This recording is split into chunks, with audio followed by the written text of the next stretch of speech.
ይህ የምፅዓቱ አዋጅ ነጋሪ አገልግሎት ወቅታዊና ዕለታዊ ወጎችን በማቅረብ ትንታኔ የምንሰጥበት የተለያዩ እንግዶችንም በመጋበዝ የምናቀርብበት መድረክ ነው።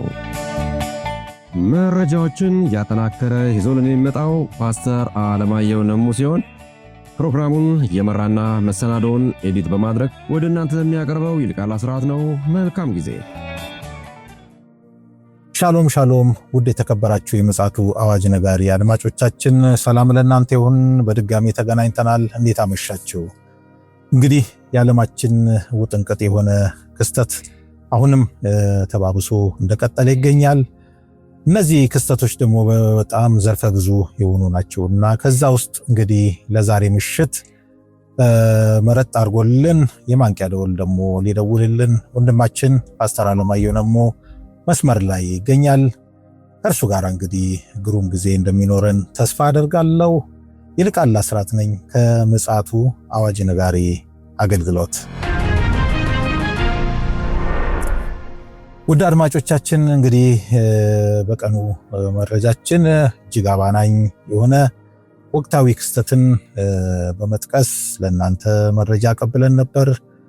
በዚህ አጋጣሚ እንግዲህ ይህን መረጃ ላዳመጣችሁ ወገኖች ካላችሁ ቻናላችን ላይ በመግባት ይህን መረጃ እንድታደምጡና መረዳቱም ወደ እናንተ እንዲመጣ የጥንቃቄ እርምጃም እንድትወስዱ ያስደርጋልና ግብዣችን ነው። እንግዲህ በዚህ ምሽት ደግሞ በሌላ አዲስ መረጃ ፓስተር መስመር ላይ እየጠበቀን ይገኛል። ከሰላምታው በማስከተል በቀጥታ ወደ መረጃችን እናመራለን። ሰላም ላንተ ይሁን ፓስተር፣ እንዴት አመሸ? እንደምን አመሸ ወንድም ይልቃል። እግዚአብሔር የተመሰገነ ይሁን። እንግዲህ ቀን ላይ በጣም ቀለል ያለ መረጃ ይመስላል፣ ግን በጣም ሲሪየስ የሆነ መረጃ እንደሆነ አምናለሁ።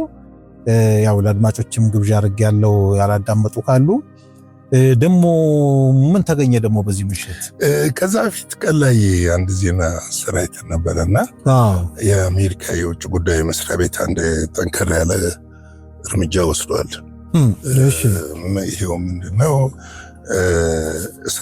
እስራኤልን መተቸት፣ የጥላቻ ንግግር የማድረግ የውጭ ዜጎች አሜሪካ አይገቡም የሚል እና የአሜሪካ የውጭ ጉዳይ ሚኒስትር ማርኮ ሩቢዮ በእስራኤል ላይ የጥላቻ ንግግር የሚያደርጉና የአይሁድን ማህበረሰብ የሚያጠቁ ወይም ጸረ ሴማዊነትን የሚያስፋፉና የውጭ ሀገራት ዜጎች ወደ አሜሪካ እንዳይገቡ ቪዛ እንደሚከለከል በይፋ አስታውቀዋል።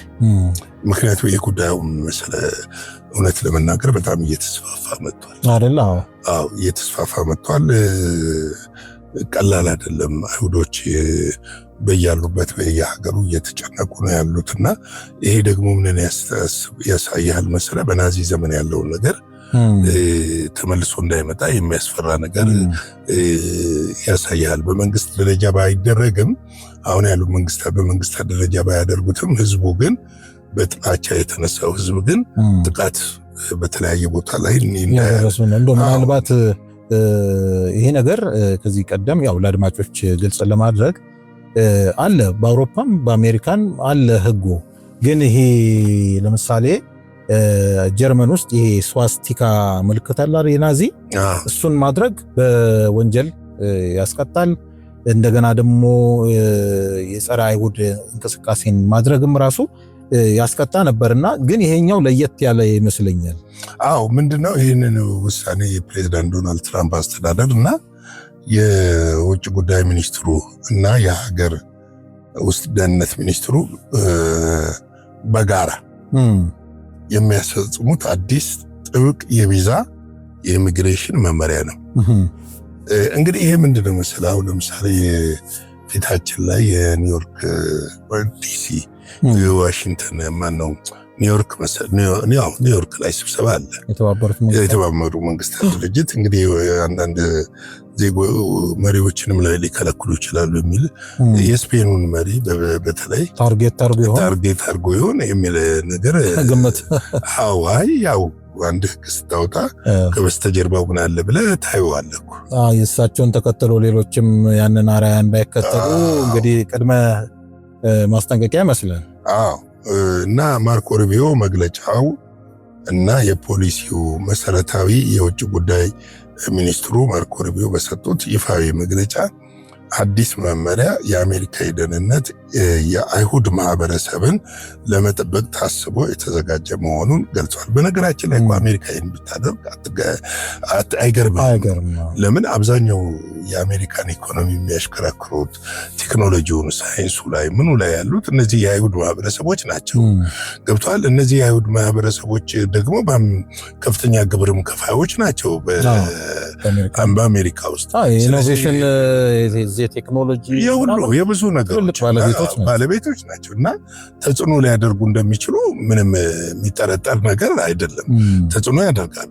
ማድረግም ደግሞ ተገቢ ነው ብዬ አስባለሁ። ለምን ዜጎቻቸው በሌላ ቦታ ላይ የሚደፈሩ ወይም ደግሞ ዜጎቻቸው የሚንገላቱ ከሆነ እንደ ቀድሞ የጋለ ሌላ ነገር ውስጥ ከመግባታቸው በፊት ይህንን የመከላከል ነገር ሊኖር ይችላል ብዬ አስባለሁ። እንደው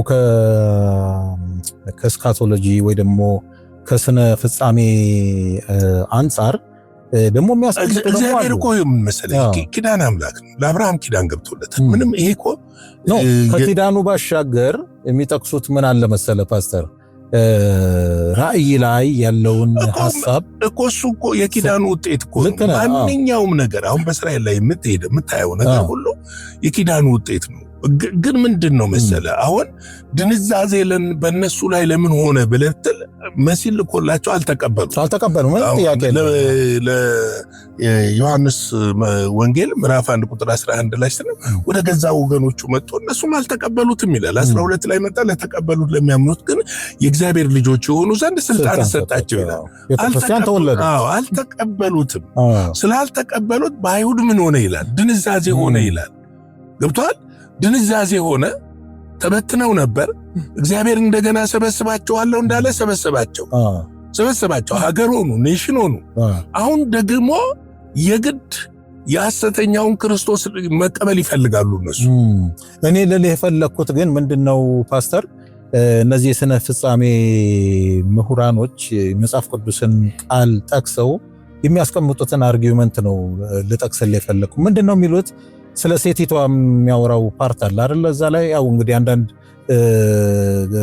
ትንታኔዎች እዛ ላይ አስተሳሰቦች ይኖራሉ። ሴቲቷ ቤተክርስቲያን ናት፣ እስራኤል ናት፣ እንደገና ደግሞ የጌታችን ኢየሱስ ክርስቶስ እናት ማርያም ናት የሚሉም አሉ።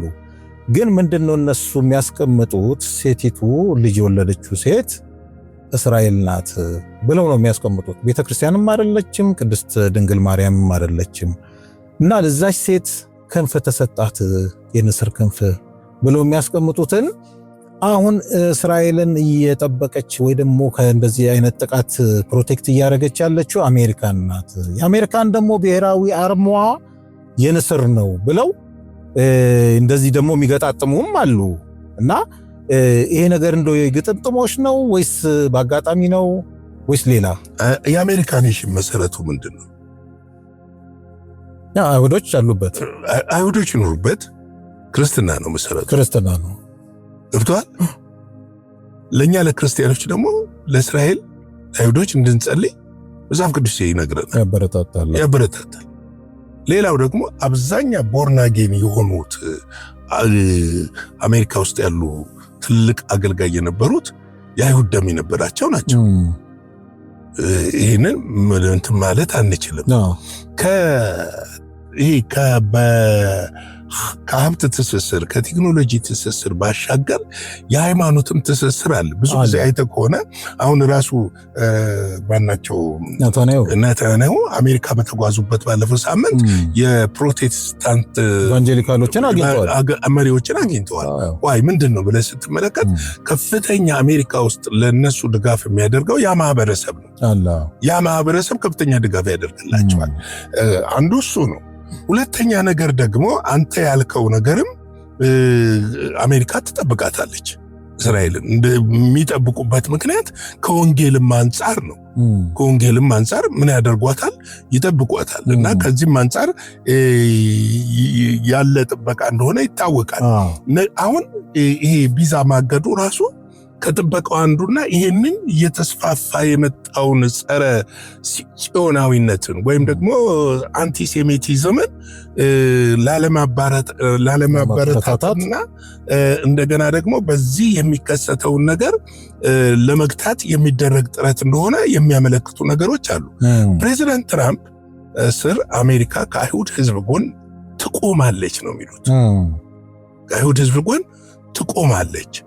የውጭ ሀገር ዜጎች ወደ አሜሪካ መጥተው በአይሁድ ማህበረሰቦችና ላይ ጥላቻ እንዲቀሰቅሱ የሚከለክል አዲስና ጥብቅ የቪዛ ፖሊሲ ተግባራዊ አድርገናል ሲሉ ሚኒስትሩ አብራርተዋል።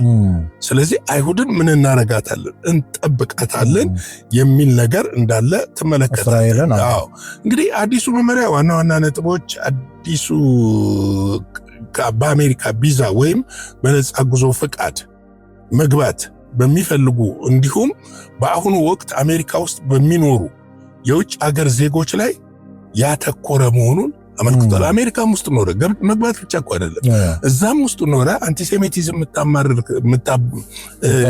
የምታበረታታ ከሆነና የምታራምድ ከሆነ ልትባረር ትችላለህ። ዜጋ ካልሆንክ አሁን የውጭ ሀገር ዜጋ ከሆንክ ልትባረር ትችላለህ። ይህንን ነው የሚያመለክቱት። ሌላው በጣም እኔ አሁን የገረመኝ ነገር ምንድን ነው? በእስራኤል ላይ ጠንከር ያለ የጥላቻ ንግግር ያደረጉ ወይም የእስራኤልን ባንዲራ ሰርዘው የለጠፉ ሰዎች ቪዛ ሊከለከሉ ይችላሉ።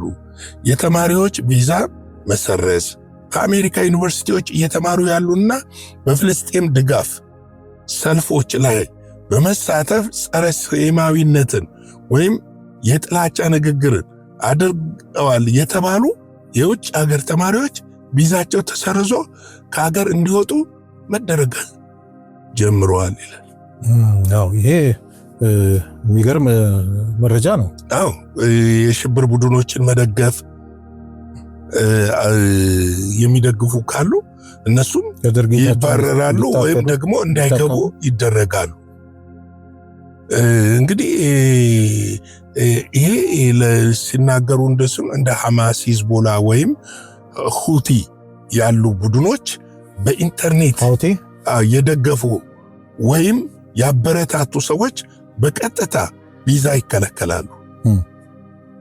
ይገርማል። ስለዚህ ኢንተርኔትህን ቼክ ያደርጋሉ ማለት ነው። ቪዛ ልጠይቅ ስትሄድ ማንነትህን እና እንግዲህ ይሄ ሁሉ ከለላ መስጠት ምክንያቱ ምንድን ነው የሚለውን ነገር ስንመለከት ማየትም ስለሚያስፈልግ ነው። የሁለቱ ሀገሮች ጠንካራ ግንኙነት ሲሆንና አሜሪካም ለትንቢቱ መፈጸም ከእስራኤል ጋር ሆና እየወሰደች ያለችውን እርምጃ መመልከት እንችላለን። ለምሳሌ አሜሪካ በኢራን ጦርነት ውስጥ እኮ የገባችው ጦርነት ውስጥ መግባት ስለነበረባት አይደለም።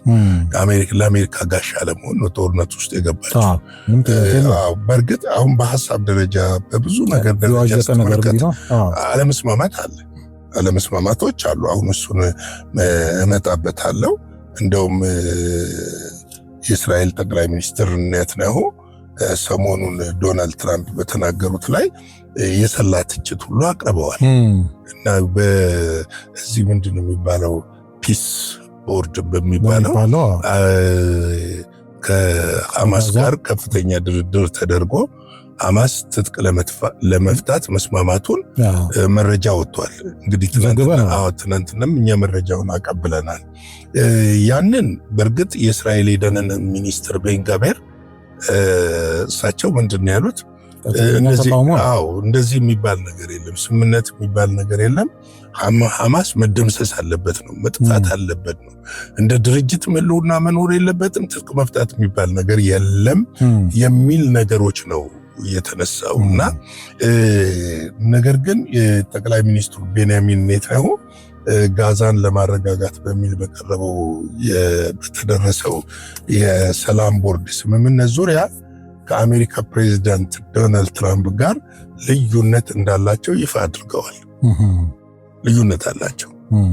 የሚገርመኝ ግን እንዲህም ልዩነት እያላቸው አሜሪካ እስራኤልን ትደግፋለች።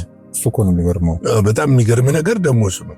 ልዩነት አለን ብለዋል። እንግዲህ ጠቅላይ ሚኒስትሩ ከትራምፕ የሰላም ቦርድ ወይንም መልእክተኛ ኒኮላይ ማልዶኖቫ ጋራ ከተወያዩ በኋላ በሰጡት መግለጫ ከሐማስ ጋር በተደረሰው ስምምነት ላይ ከፕሬዚደንት ትራምፕ ጋር ያላቸው የሐሳብ ልዩነት እንደማይደብቁ ተናግረዋል። የሐሳብ ልዩነት አላቸው የሚለው ነገር ትንሽ ጠንካራ ነገር ይመስላል። ምክንያቱም በቅርብ እዛ ነበሩ፣ ተወያይተዋል በብዙ ነገሮች ላይ።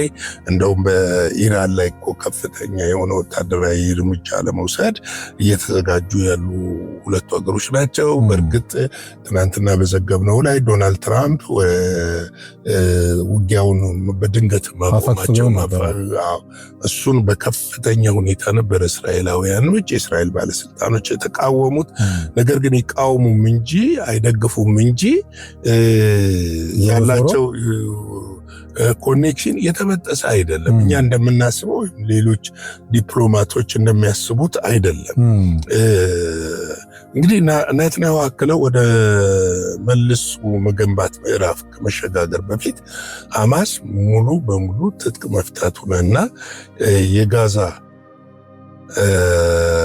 ከወታደራዊ እንቅስቃሴ ነፃ መሆን አለባት ሲሉ ገልጸዋል። ይህ የኔታንያሁ አቋም የእስራኤል ጦር ከጋዛ ከመውጣቱ በፊት የሐማስ ትጥቅ መፍታት በቅድመ ሁኔታነት መሟላት እንዳለበት የሚያስረግጥ ነው። እሳቸው እያሉ ያሉት ምንድን ነው? እኛ ሳንወጣ እኛ እዛ ያለን ሐማስ ትጥቅ መፍታት አለበት ነው። ሐማስ ደግሞ እስራኤል ካልወጣች እኛ ትጥቅ አንፈታም ነው የሚል ነጥብ። ግን ምንድነው በእነዚህ በሁለቱ አርጊውመንት መካከል የአስታራቂው ሐሳብ ያነሱት ነገሮች ምንድነው? ይሄ የሰላም ቦርድ ወይም ፒስ ቦርድ የሚባለው ከሐማስ ጋር የተስማሙት ለምሳሌ 100 ሰው ትጥቅ ቢፈታ 100 የእስራኤል ወታደር ለቆ ይወጣል።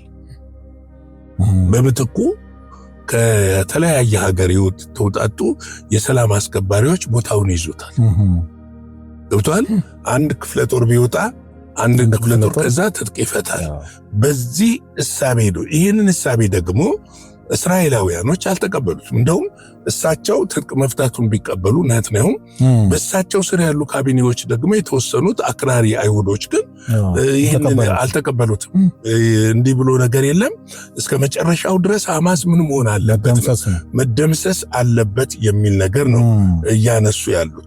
እንግዲህ የእስራኤል ጦር ከጋዛ ከመውጣቱ በፊት የሐማስ ትጥቅ መፍታት አለበት የሚለው የኔታንያሁ ሐሳብ ሲሆን የዶናልድ ትራምፕ ሐሳብ ግን እኩል በኩል ገብቷል።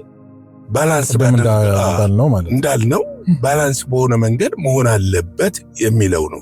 እንግዲህ ባለፈው ሳምንት ፕሬዚደንት ትራምፕ የሰላም ቦርዱ ከሐማስ ጋር ታሪካዊ የተባለ ስምምነት ማድረጉን፣ በዚህም መሰረት የፍልስጤም ታጣቂ ቡድን ትጥቅ እንደሚፈታ እንዲሁም የእስራኤል ጦር ከቦታው እንደሚወጣ አስታውቀው ነበረ።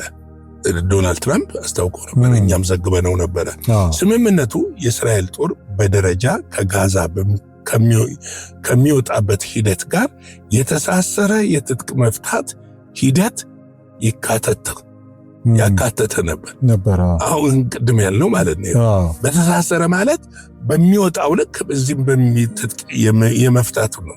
ይሁን እንጂ እስራኤል ወገን የቀረበው ጠንካራ ተቃውሞ ተከትሎ የሰላም ቦርዱ እስራኤል ከጋዛ ለቆ ከመውጣት በፊት ሐማስ ሙሉ ለሙሉ ትጥቅ ማውረድ እንዳለበት በማሳወቋ እንግዲህ ስምምነቱ እክል ገጥሞታል።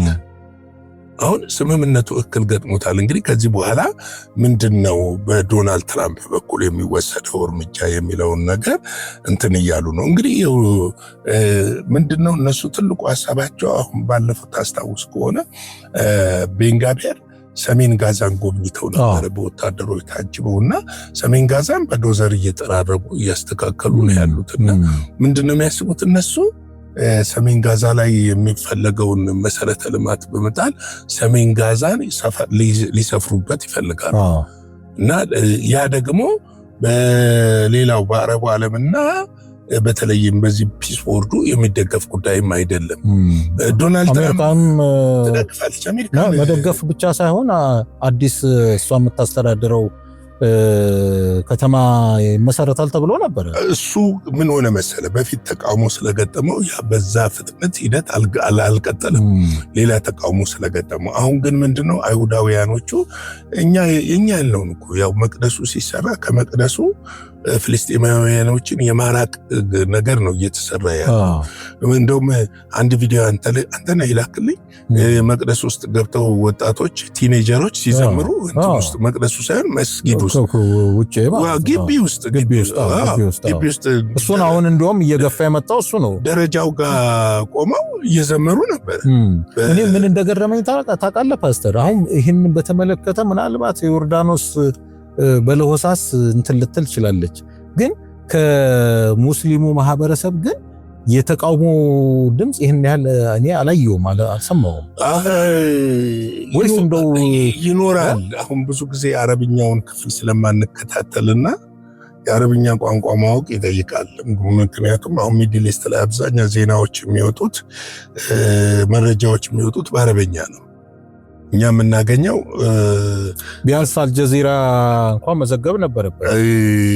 ምናልባት ያን ላለማክረር ይሆናል ለማለማቀጣጠል ይሆናል እንጂ እነ ሐማስ ምናምን እንትን ይሰጣሉ። እንግዲህ ወገኖቻችን እንደው ወደ መደምደሚያ ከመሄድ በፊት እዚህ ጋር ሲሪየስ መልእክት መተላለፍ አለበት ብዬ አምናለሁ። ፓስተር ይህንን አስታከ አንተም መልእክትህን እንድታስተላለፍ ስለፈለኩኝ ነው ይቅርታ በመሃል የገባሁት።